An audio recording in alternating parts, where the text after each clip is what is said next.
Niru sapa to? Wes bapak. Niru pakmu kowe ngene iki kok gak iso to wong kono. Kok ya aku. Ba, apa lali aku, Bu? Royko. Apa uyah ro? Ya, kok mbok tukane Raiko. Wah. Lali aku. Ya, ya. Lali. Goblok Lali, bah. Kowe niru sapa to? Wes bapak. Niru pakmu kowe ngene iki kok gak iso to wong kono. Kok ya aku. Lah ditukane Raiko ya wis kuwi keturunanmu to Malia. Mangan oleh. Ngene iki. Oh, ya. Raiko. Wah, wes olah kok ya. Kok tuku ya?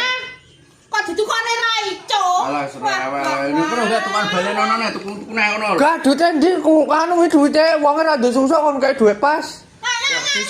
Dua mek kira duwe susuk malah mbok 5.000 panggan.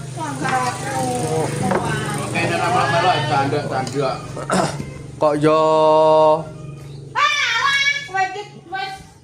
telek iki yo. Oh, pah. Dikokon ra bener. Salah pisan duwite rene susuke pisan. Bah. Oh yo. Bocah dikokon kok gak tau bener. Nyamang piro kuwi? 3.000. 3.000. Oh iya. Lah nek 2.000 iki. Gah kok yo pas no izin no. Utang kono ae kok tak wehane dhewe wis ra ngongkon kowe lah ra bener terus. Lho ngono ki goblok meneh lho, Mas. Nyapa? Yo betul to. Ala wis ora usah dikeki uyah. Nek 3.000 lah ngene iki lho. Dikek Royko ni ega kuwi apa piye lho. Wis ora usah sesuk ben ora usah dikeki uyah roy kotok ae. Ah, yo ora enak. Yo lali yo jenenge wong lali yo.